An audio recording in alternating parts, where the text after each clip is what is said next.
presidente que no fue electo y que tuvo que asumir el cargo ante la renuncia de su antecesor, la crisis de la corrupción, la disolución del Congreso y ahora una pandemia. ¿Cuáles son las crisis que Martín Vizcarra tuvo que afrontar en 2 años de gobierno? Tras la renuncia de Pedro Pablo Kuczynski, Martín Vizcarra asumió el cargo el 23 de marzo del 2018 en medio de una crisis política. Desde el inicio de su gobierno, el ingeniero moqueguano tuvo que afrontar una serie de crisis.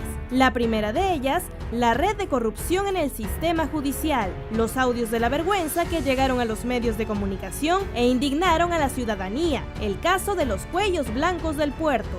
Si ayer fue un Vladivideo, hoy son los audios que nos regresan a ese momento y nos muestran lo más vulgar de la corrupción. Durante su primer mensaje a la nación el 28 de julio del 2018, Vizcarra anunció la convocatoria a referéndum dirigido a 4 temas: la reforma del Consejo Nacional de la Magistratura, la bicameralidad, la prohibición de la reelección de congresistas y el financiamiento de los partidos políticos. El Congreso en ese momento dilató las iniciativas del Legislativo al no elaborar los dictámenes necesarios. No fue hasta octubre que el Legislativo aprobó el referéndum por unanimidad, siendo todos los temas respaldados por la ciudadanía, exceptuando el de la bicameralidad, por una distorsión de la naturaleza de la propuesta original. Tras ello, se creó la Junta Nacional de Justicia, un reemplazo del Consejo Nacional de la Magistratura.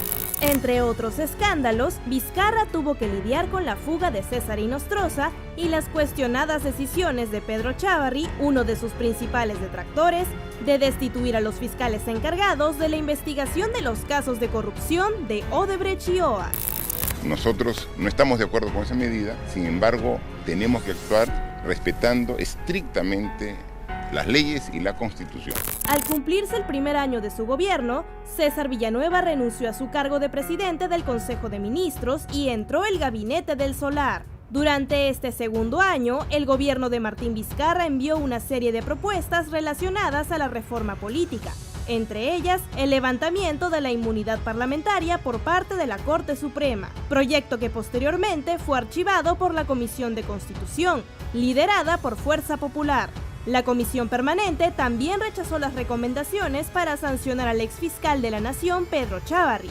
Un descarado blindaje en palabras del presidente. Tras estas negativas del Parlamento al Ejecutivo, Del Solar planteó cuestión de confianza, la cual fue aprobada al día siguiente por la mayoría de los congresistas. Durante su segundo mensaje a la nación, y tras el dictamen aprobado por la Comisión de Constitución que establecía que la inmunidad parlamentaria seguía siendo potestad del Congreso, Martín Vizcarra anunció el adelanto de elecciones, proyecto que meses más tarde también sería archivado por la misma comisión, presidida por la entonces congresista Rosa Bartra. Ante esta negativa, Vizcarra anunció un nuevo proyecto de ley para modificar las reglas de la elección de los integrantes del Tribunal Constitucional e indicó que el primer ministro, Salvador Del Solar, plantearía una cuestión de confianza por esta propuesta. Llegado el día, la cuestión de confianza se planteó. Sin embargo, el Congreso continuó con la elección de los miembros del Tribunal Constitucional, lo que significaba para el Ejecutivo un rechazo fáctico de la cuestión de confianza. Es así que el presidente anunció en mensaje a la nación la disolución del Congreso y la convocatoria a elecciones congresales. He decidido disolver constitucionalmente el Congreso, a pesar de que el Parlamento, casi al mismo tiempo, aprobaba el pedido de Del Solar. Esta decisión fue acompañada de acusaciones y demandas en contra de Vizcarra por parte de la oposición, quienes sostenían que la medida era inconstitucional. Yo creo que lo que corresponde en este momento, la moción de vacancia que corresponde por transgresión del orden constitucional. Las elecciones congresales se llevaron a cabo en enero del 2020 y esta vez la población optó por no elegir por mayoría a un solo partido. Meses más tarde, la noticia de una epidemia de coronavirus originada en China cobraría más fuerza alrededor del mundo. No sería hasta el 6 de marzo que el presidente Martín Vizcarra, en un mensaje a la nación, anunciaría el primer caso confirmado de COVID-19 en el Perú. debo informar que en horas de la madrugada se ha confirmado el primer caso de infección por coronavirus COVID-19 en nuestro país.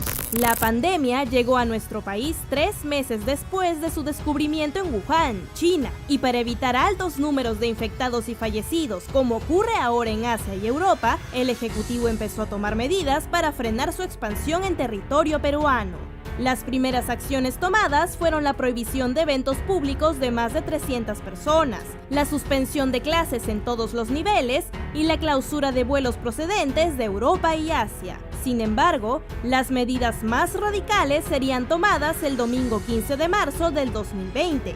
En mensaje a la nación, el presidente Martín Vizcarra declaraba al país en estado de emergencia, medida que implicaba el aislamiento social, el cierre obligatorio temporal de establecimientos que no brinden productos de primera necesidad y medicinas, la restricción de tránsito de vehículos particulares y finalmente toque de queda a partir de las 8 de la noche hasta las 5 de la mañana.